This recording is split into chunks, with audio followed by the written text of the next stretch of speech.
Hi, ഞാൻ ആദിഷ്. ഇന്നത്തെ വീഡിയോയിലൂടെ നമ്മൾ ഡിസ്കസ് ചെയ്യാനായിട്ട് പോകുന്നത് അവന് നിങ്ങളോട് യാതൊരു തരത്തിലുള്ള ഫീലിങ്സും ഇല്ല എന്നുള്ളത് മനസ്സിലാക്കാനുള്ള 6 പ്രധാനപ്പെട്ട സൈൻസ് ആണ്. ഇനി ഇൻ കേസ് പേടിച്ചുകൊണ്ട് നിങ്ങൾ ഈ വീഡിയോ കാണേണ്ട ആവശ്യമില്ല.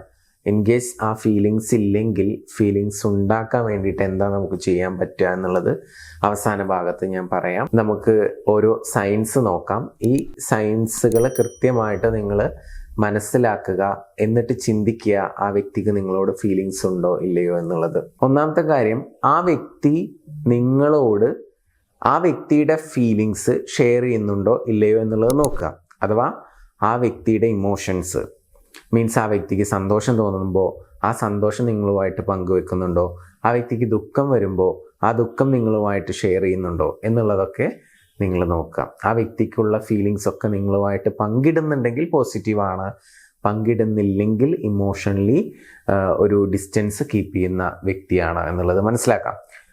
മറ്റൊരു കാര്യം എന്ന് പറയുന്നത്, ഡീപ്പ് കോൺവേഴ്സേഷന് ആ വ്യക്തി എപ്പോഴും തയ്യാറല്ല എങ്കിൽ ഇമോഷണലി ഡിസ്റ്റൻ്റ് ആണ് എന്നുള്ളത് മനസ്സിലാക്കാം. നേരെ മറിച്ച് എപ്പോഴും നിങ്ങളുമായിട്ട് സംസാരിച്ചിരിക്കാറുണ്ട്, അങ്ങനെയെങ്കിൽ ഓക്കെയാണ്. അല്ലെങ്കിൽ ശ്രദ്ധിക്കണം, ആ വ്യക്തിക്ക് നിങ്ങളോട് ഫീലിംഗ് ഇല്ല എന്നുള്ളതാണ് നമ്മൾ മനസ്സിലാക്കേണ്ടത്. രണ്ടാമതായിട്ട് പറയുന്നത് not spending time with you എന്നുള്ളതാണ്.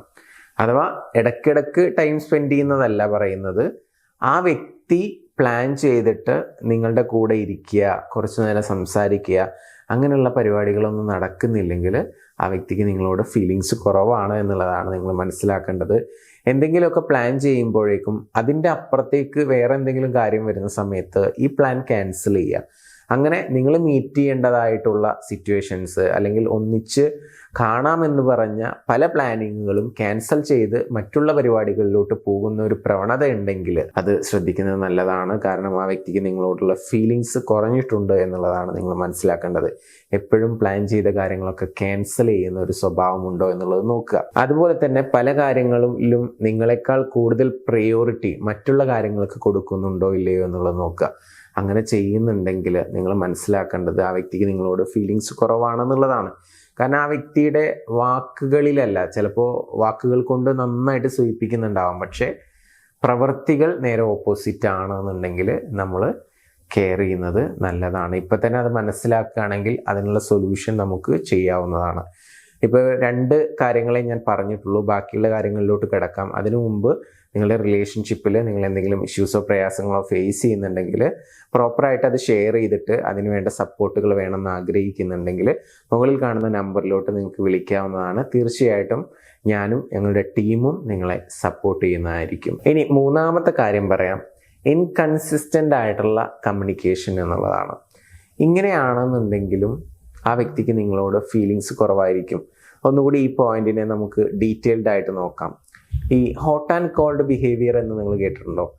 ഇടയ്ക്ക് നല്ല സോഫ്റ്റ് ആയിട്ട് സംസാരിക്കും, പിന്നെ പെട്ടെന്ന് അടുത്ത നിമിഷം വിളിക്കുന്ന സമയത്ത് ഭയങ്കര ദേഷ്യത്തിലായിരിക്കും. അങ്ങനെ ഇടയ്ക്ക് ചൂടായിട്ടും ഇടയ്ക്ക് സോഫ്റ്റ് ആയിട്ടും സംസാരിക്കുക, അത് ഒരു കൺസിസ്റ്റൻസി ഇല്ലാത്ത ഒരു സ്വഭാവം എന്ന് വേണമെങ്കിൽ പറയാം. നമുക്ക് തോന്നും ഇപ്പം ഇയാൾക്ക് നല്ല സ്നേഹമാണല്ലോ, കുറച്ച് കഴിഞ്ഞിട്ട് ഈവനിങ്ങിൽ കോൾ ചെയ്യുമ്പോഴേക്കും ആ സ്നേഹമൊക്കെ പോയോ എന്ന് തോന്നിപ്പോവും. അങ്ങനെയുള്ള ഒരു പെരുമാറ്റ രീതിയാണ് എന്നുണ്ടെങ്കിൽ ശ്രദ്ധിക്കുന്നത് നല്ലതാണ്. അതുപോലെ തന്നെ ആ വ്യക്തി നിങ്ങൾക്ക് ടെക്സ്റ്റ് ചെയ്യുന്നതും നിങ്ങളെ വിളിക്കുന്നതൊക്കെ ആ വ്യക്തിയുടെ സൗകര്യം മാത്രം നോക്കിയിട്ടാണ്, അല്ലെങ്കിൽ ആ വ്യക്തിയുടെ കൺവീനിയൻ്റ് ആയിട്ടുള്ള ടൈം നോക്കിയിട്ട് മാത്രമാണ്, നിങ്ങൾക്ക് വേണ്ടിയിട്ട് സമയം കണ്ടെത്തുന്നില്ല.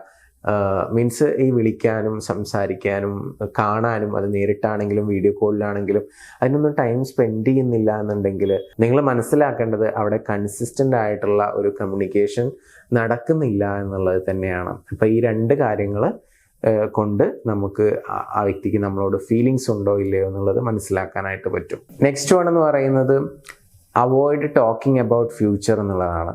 അപ്പോൾ എന്തെങ്കിലുമൊക്കെ സംസാരിച്ചിരിക്കുന്ന സമയത്ത് ഫ്യൂച്ചറിലും ആ വ്യക്തി നമ്മുടെ കൂടെ ഉണ്ട് അല്ലെങ്കിൽ കൂടെ ഉണ്ടാകും എന്നുള്ളൊരു തോന്നൽ നമുക്കുണ്ടെങ്കിൽ നമ്മൾ എന്ത് ചെയ്യും? സ്വാഭാവികമായിട്ടും ഫ്യൂച്ചർ കാര്യങ്ങൾ പറയുന്ന സമയത്ത് അതിൽ അവർ കൂടി ഉണ്ടായിരിക്കും.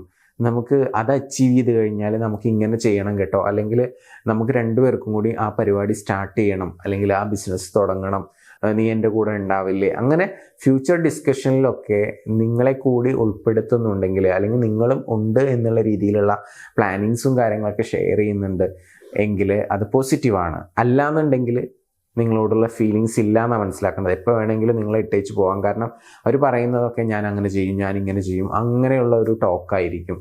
അപ്പോൾ നിങ്ങളെ കൂടി ഉൾപ്പെടുത്തുന്നുണ്ടെങ്കിൽ നിങ്ങളെ ചേർത്ത് നിർത്തുന്ന, നിങ്ങളുമായിട്ട് ഇമോഷണലി കണക്റ്റഡ് ആയിട്ടുള്ള ഒരു വ്യക്തിയാണ് എന്നുള്ളതൊക്കെ നമുക്ക് മനസ്സിലാക്കാം. നെക്സ്റ്റ് വൺ എന്ന് പറയുന്നത് ഏറ്റവും പ്രധാനപ്പെട്ടതാണ്. ആ വ്യക്തിക്ക് എന്തെങ്കിലും സ്വപ്നങ്ങളുണ്ടെങ്കിൽ ആ വ്യക്തിയുടെ സ്വപ്നങ്ങൾ നേടാൻ വേണ്ടിയിട്ട് ആ വ്യക്തി പലതും ചെയ്യുന്നുണ്ടാവും. പക്ഷേ നിങ്ങൾക്കൊരാഗ്രഹം ഉണ്ടെങ്കിൽ ആ ആഗ്രഹത്തിന് യാതൊരു വിധത്തിലുള്ള സപ്പോർട്ടും നൽകാതിരിക്കുക, സീറോ സപ്പോർട്ട്. നിങ്ങളത് ചെയ്യണ്ട എന്നുള്ള ഒരു ആറ്റിറ്റ്യൂഡ് തന്നെയായിരിക്കും അവർക്ക് ഉണ്ടാവുക. അതിനു വേണ്ടിയിട്ട് യാതൊരു വിധത്തിലുള്ള എഫേർട്ട് കൊടുത്തില്ല. ഒരു ഫിസിക്കൽ സപ്പോർട്ടോ അല്ലെങ്കിൽ ഒരു ഫിനാൻഷ്യൽ സപ്പോർട്ടോ ഒന്നും തന്നെ നിങ്ങൾക്ക് നൽകത്തില്ല എന്നുള്ളതാണ്. അത് നീ ചെയ്യണ്ട എന്നുള്ള ഒരു ആറ്റിറ്റ്യൂഡിലായിരിക്കും അവരുണ്ടായിരിക്കുക. ഇനിയിപ്പോൾ ചില ആളുകളുണ്ട്, അവരുടെ ഭാഗത്തുനിന്ന് യാതൊരു വിധ സപ്പോർട്ടും ഉണ്ടാവില്ല. നീ നോക്കിക്കോ, നീ ട്രൈ ചെയ്തോ എന്ന് പറഞ്ഞ് യാതൊരു വിധത്തിൽ മെൻ്റലി ആയിട്ട് പോലും ഒരു സപ്പോർട്ട് കൊടുക്കാത്ത ആളുകളുണ്ട്. അതിനർത്ഥം ആ വ്യക്തിക്ക് നിങ്ങളോടൊരു ഫീലിങ്സ് ഇല്ല, അല്ലെങ്കിൽ നിങ്ങളുടെ സക്സസ്സിൽ അവരത്രത്തോളം സന്തോഷിക്കുന്നില്ല എന്നുള്ളതാണ്. ശരിക്കും നമ്മൾ മനസ്സിലാക്കേണ്ടത്, നമ്മുടെ പാർട്ട്ണറെ നമ്മൾ അത്രയും ഇഷ്ടപ്പെടുന്നുണ്ട്, സ്നേഹിക്കുന്നുണ്ട് എന്നുണ്ടെങ്കിൽ നമ്മൾ ചിന്തിക്കേണ്ടത് എന്താ? കാരണം ഒരു പുരുഷന് എന്തൊക്കെ കാര്യങ്ങൾ ചെയ്യുമ്പോഴാണോ സന്തോഷം ഉണ്ടാകുന്നത്, ഒരു ഡ്രീം ഉണ്ട്, അത് അച്ചീവ് ചെയ്യുമ്പോൾ കിട്ടുന്ന സന്തോഷം, അതുപോലെ തന്നെയാണ് ഒരു സ്ത്രീക്ക് ഒരു ഡ്രീം ഉണ്ട്, ആ ഡ്രീം അച്ചീവ് ചെയ്യുമ്പോൾ അവർക്ക് കിട്ടുന്ന സന്തോഷവും അങ്ങനെ നമ്മൾ മനസ്സിലാക്കണം. കാരണം ഒരു വ്യക്തിക്ക് അല്ലെങ്കിൽ ഒരു പുരുഷൻ എന്തെല്ലാം ആഗ്രഹിക്കുന്നോ അതുപോലെ തന്നെ സ്ത്രീകൾക്കും ഒത്തിരി ആഗ്രഹങ്ങളുണ്ടാവും. പുരുഷന് മാത്രമേ ആഗ്രഹിക്കാൻ പാടുള്ളൂ, സ്ത്രീക്ക് ആഗ്രഹിക്കാൻ പാടില്ല, അങ്ങനെയൊന്നുമില്ല. അപ്പോൾ അവർക്ക് എന്തെങ്കിലും ആഗ്രഹങ്ങൾ ഉണ്ടെന്നുണ്ടെങ്കിൽ ഡ്രീമുമായി ബന്ധപ്പെട്ടിട്ട് നമ്മൾ മാക്സിമം സപ്പോർട്ട് ചെയ്യുക എന്നുള്ളതാണ്. ഇതൊരു പുരുഷനാണ് വീഡിയോ കാണുന്നതെങ്കിൽ ജസ്റ്റ് മനസ്സിലാക്കുക, അവരെ സപ്പോർട്ട് ചെയ്യുക, പിന്തുണ നൽകുക, അവരും സക്സസ് ആവട്ടെ എന്നുള്ളത് രീതിയിൽ നമ്മൾ ചിന്തിക്കുക. അപ്പോൾ സ്വാഭാവികമായിട്ടും ഫീലിങ്സ് ഉള്ള വ്യക്തികൾ നല്ല പിന്തുണ നൽകും എന്നുള്ളത് തന്നെയാണ് എൻ്റെ ഒരു അഭിപ്രായം. അങ്ങനെ നൽകുന്നില്ല എന്നുണ്ടെങ്കിൽ നിങ്ങളൊന്ന് സൂക്ഷിക്കുന്നത് നല്ലതാണ് ഇപ്പം തന്നെ. കാരണം നിങ്ങൾ അവിടെ ഞാൻ പറയുന്നത്, നിങ്ങളെപ്പോഴും നിങ്ങൾ ഇൻഡിപെൻഡൻ്റ് ആവണം എന്നാണ് പറയുന്നത്. കാരണം അങ്ങനെ ആവാത്ത കാലത്തോളം നമുക്കൊരു സെൽഫ് കോൺഫിഡൻസ് ഉണ്ടാവില്ല. നമ്മളെപ്പോഴും ഒരാളെ ആശ്രയിച്ച് മാത്രം ജീവിച്ച് മുന്നോട്ട് പോകുന്ന ഒരു സിറ്റുവേഷൻ ആയിരിക്കും. അപ്പോൾ അതിൽ നിന്നൊക്കെ ഒരു ചേഞ്ച് വരേണ്ട സമയമായി. കാലഘട്ടം ഒത്തിരി മാറിക്കൊണ്ടിരിക്കുകയാണ്. നമ്മൾ വർക്ക് ചെയ്യുക, ഇനി സ്വപ്നങ്ങളില്ലാത്ത ആളുകളാണെങ്കിൽ എന്തെങ്കിലുമൊക്കെ ഡ്രീം ചെയ്തുകൊണ്ട് അത് അച്ചീവ് ചെയ്യാൻ വേണ്ടിയിട്ടുള്ള പുറത്തുനിന്ന് എവിടുന്ന് ഒരു സപ്പോർട്ടും ഇല്ലെങ്കിലും നമ്മൾ സെൽഫായിട്ട് തന്നെ ഹാർഡ് വർക്ക് ചെയ്തിട്ട് അത് അച്ചീവ് ചെയ്യാൻ വേണ്ടി ട്രൈ ചെയ്യുക എന്നുള്ളതാണ് എൻ്റെ പ്രേക്ഷകരായിട്ടുള്ള സുഹൃത്തുക്കളോട് എനിക്ക് പറയാനുള്ളത്. അപ്പം ഞാൻ പറഞ്ഞു വന്നത് എന്താണെന്ന് വെച്ച് കഴിഞ്ഞാൽ, ഡ്രീം റിലേറ്റഡ് ആയിട്ടുള്ള സപ്പോർട്ട് ഇല്ലെങ്കിൽ നിങ്ങളോട് അത്രത്തോളം ഫീലിങ്സ് ഇല്ല എന്നുള്ളതാണ് നിങ്ങൾ മനസ്സിലാക്കേണ്ടത്. പിന്നെ നിങ്ങൾക്ക് തന്നെ സ്വയം തോന്നുകയാണ് ഉള്ളിൻ്റെ ഉള്ളിൽ, ആ വ്യക്തിയുടെ ലൈഫിൽ ഞാൻ തീരെ ഇമ്പോർട്ടൻ്റ് ഉള്ള ഒരാളല്ല, അൺഇമ്പോർട്ടൻ്റ് ആയിട്ടുള്ള ഒരു വ്യക്തിയാണ് ഞാൻ എന്ന് തോന്നിക്കഴിഞ്ഞാൽ ഉറപ്പിക്കാം, നിങ്ങൾക്ക് ആ വ്യക്തിക്ക് നിങ്ങളോട് യാതൊരു തരത്തിലുള്ള ഫീലിങ്സും ഇല്ല. നിങ്ങൾ തമ്മിലൊരു കണക്ഷൻ വരുന്നേ ഇല്ല. ചിലപ്പോൾ നിങ്ങൾ മാക്സിമം ട്രൈ ചെയ്യുന്നുണ്ടാവും, പക്ഷേ ആ വ്യക്തി ചെയ്യുന്ന പ്രവർത്തികളൊക്കെ നേരെ ഓപ്പോസിറ്റ് ആയിരിക്കും. അപ്പോൾ ഇങ്ങനത്തെ കോംപ്ലിക്കേറ്റഡ് ആയിട്ടുള്ള ഒരു സിറ്റുവേഷനിലാണ് നിങ്ങൾ നിൽക്കുന്നതെങ്കിൽ തീർച്ചയായിട്ടും ആ ഒരു റിലേഷൻഷിപ്പിൽ അവർ നിങ്ങളെ കൂടുതൽ സ്നേഹിക്കണം, ആ കൂടുതൽ നിങ്ങളോട് അട്രാക്ഷൻ തോന്നണം. അട്രാക്ഷൻ തോന്നിക്കഴിഞ്ഞാലാണ് ബാക്കിയുള്ള കാര്യങ്ങളൊക്കെ ഉണ്ടാവത്തുള്ളൂ, അല്ലേ? അപ്പോൾ അങ്ങനെ അട്രാക്ഷൻ തോന്നണം, ആ വ്യക്തിക്ക് നിങ്ങളില്ലാതെ പറ്റില്ല എന്നുള്ളൊരു അവസ്ഥ വരണം.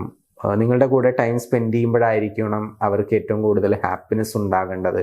അപ്പോൾ അത്തരത്തിലുള്ള ഒരു വലിയ ചേഞ്ച് കൊണ്ടുവരണം എന്നുണ്ടെങ്കിൽ കുറേ കാര്യങ്ങൾ നിങ്ങൾ മനസ്സിലാക്കണം. ഞാൻ ഇത് പറയുന്നത് ഇപ്പം അത്തരത്തിൽ ഒരു ഫീലിങ്സ് നിങ്ങൾ സ്നേഹിക്കുന്ന വ്യക്തിയിൽ നിന്ന് നിങ്ങൾക്ക് തോന്നുന്നില്ല അല്ലെങ്കിൽ കിട്ടുന്നില്ല, ഈ സയൻസ് ഒക്കെ നോക്കിയിട്ട് അങ്ങനെയാണെന്നുണ്ടെങ്കിൽ ആ ഒരു അട്രാക്ഷൻ നമുക്ക് റീബിൽഡ് ചെയ്ത് കൊണ്ടുവരാനും ആ വ്യക്തി നിങ്ങളെ കൂടുതൽ ഡീപ്പായിട്ട് സ്നേഹിക്കുന്ന ഒരു തരത്തിലോട്ട് നമുക്ക് മാറ്റിയെടുക്കാനും പോസിബിളാണ്. അത് പോസിബിൾ ആവണമെന്നുണ്ടെങ്കിൽ നമ്മൾ അത്തരം കാര്യങ്ങളെക്കുറിച്ചിട്ട് പഠിച്ചിരിക്കണം, അറിഞ്ഞിരിക്കണം. അതെങ്ങനെ നമ്മൾ എന്തൊക്കെ ചെയ്തു കഴിഞ്ഞാലാണ് നമുക്ക് നല്ല രീതിയിൽ ആ റിലേഷൻഷിപ്പ് മുന്നോട്ട് കൊണ്ടുപോകാൻ പറ്റുക എന്നുള്ളതൊക്കെ അറിഞ്ഞിരിക്കണം. അപ്പോൾ എൻ്റെ യൂട്യൂബ് ചാനലിൽ ധാരാളം വീഡിയോസ് കിടപ്പുണ്ട്. അപ്പോൾ ആ ഒരു വീഡിയോസൊക്കെ കാണുമ്പോൾ നിങ്ങൾക്ക് ഒത്തിരി കാര്യങ്ങൾ മനസ്സിലാക്കാനായിട്ട് പറ്റും. വീഡിയോസ് കാണുക. ഇനി ഭയങ്കര പ്രശ്നത്തിലായിട്ടുള്ള ആളുകളാണെന്നുണ്ടെങ്കിൽ, ഭയങ്കര കോംപ്ലിക്കേറ്റഡ് ആയിട്ടുള്ള സിറ്റുവേഷനിലൂടെ കടന്നു പോവുകയാണെന്നുണ്ടെങ്കിൽ, സപ്പോർട്ട് വേണമെന്നുണ്ടെങ്കിൽ മുകളിൽ കാണുന്ന നമ്പറിൽ വിളിച്ചാൽ മതി. പിന്നെ ഞാൻ അവസാനം ഒരു സൊല്യൂഷൻ ഉണ്ട് എന്ന് പറഞ്ഞിരുന്നു വീഡിയോ സ്റ്റാർട്ട് ചെയ്യുന്ന സമയത്ത്. ഇതാണ്, നമുക്ക് ലവ് മാസ്റ്ററി എന്ന് പറയുന്ന ഒരു പേഴ്സണൽ ഗൈഡൻസ് ഉണ്ട് 21 ദിവസത്തെ. ആ ഒരു പ്രോപ്പർ ഗൈഡൻസിലോട്ട് നിങ്ങൾ വന്നു കഴിഞ്ഞാൽ, ഇപ്പോൾ നിങ്ങൾ ഇഷ്ടപ്പെടുന്ന അല്ലെങ്കിൽ നിങ്ങളുടെ പാർട്ട്ണർ ആയിക്കോട്ടെ, ആ വ്യക്തിക്ക് നിങ്ങളോട് യാതൊരു തരത്തിലുള്ള ഒരു ഫീലിങ്സോ കാര്യങ്ങളോ ഇഷ്ടമോ ഒക്കെ കുറവുണ്ടെന്നുണ്ടെങ്കിൽ അത് നമുക്ക് കൂട്ടിയെടുക്കാനും ആ ഒരു അട്രാക്ഷൻ റീബിൽഡ് ചെയ്യാനും ആ ഒരു റിലേഷൻഷിപ്പ് സ്ട്രോങ് ആക്കാനും നമുക്ക് പോസിബിൾ ആണ്. 21 ദിവസം പ്രോപ്പറായിട്ട് ആക്ടിവിറ്റീസ് ചെയ്യാൻ വേണ്ടിയിട്ട് ഒരു അരമണിക്കൂർ രാവിലെ ഒരു 15 മിനിറ്റും രാത്രി കിടക്കുന്നതിന് തൊട്ട് മുൻപ് ഒരു 15 മിനിറ്റും മാറ്റി വെക്കാനുണ്ടെന്നുണ്ടെങ്കിൽ നമുക്ക് പോസിബിൾ ആണ്. 21 ദിവസത്തെ ആ ഒരു പ്രാക്ടിക്കലായിട്ടുള്ള ഗൈഡൻസ് നൽകുന്നുണ്ട്. അപ്പോൾ അത് ആവശ്യമുള്ള ആളുകൾ ഉണ്ടെന്നുണ്ടെങ്കിൽ മുകളിൽ ഒരു നമ്പർ കൊടുത്തിട്ടുണ്ട്. ആ നമ്പറിലോട്ട് ജസ്റ്റ് ഒന്ന് കോൺടാക്റ്റ് ചെയ്യുക. എന്നിട്ട് ഡീറ്റെയിൽസ് ചോദിക്കുക. എന്നിട്ട് താല്പര്യം ഉണ്ടെന്നുണ്ടെങ്കിൽ നിങ്ങൾ ജോയിൻ ചെയ്യുക. അപ്പോൾ നമുക്ക് എൻ്റെ തന്നെ ക്ലാസ്സുകളാണ്, പ്രോപ്പറായിട്ടുള്ള ഗൈഡൻസ് തരാം. അത് നിങ്ങൾ ഫോളോ ചെയ്യുമ്പോൾ നിങ്ങൾക്ക് കൃത്യമായിട്ടുള്ള റിസൾട്ട് കിട്ടുകയും അതിൻ്റെ ഒരു സന്തോഷം നിങ്ങളുടെ ആ ഒരു റിലേഷൻഷിപ്പിൽ ഉടനീളം ഉണ്ടായിരിക്കുകയും ചെയ്യും. അപ്പോൾ നമുക്ക് പുതിയ വീഡിയോസുമായിട്ട് വീണ്ടും കാണാം. എന്തെങ്കിലും ബുദ്ധിമുട്ടുകളൊക്കെ അനുഭവിക്കുന്ന നിങ്ങളുടെ സുഹൃത്തുക്കൾ ഉണ്ടെന്നുണ്ടെങ്കിൽ ഇത്തരത്തിലുള്ള വീഡിയോസ് അവരിലോട്ട് കൂടി എത്തിക്കുക, ഷെയർ ചെയ്യാൻ വേണ്ടി ശ്രദ്ധിക്കുക. താങ്ക്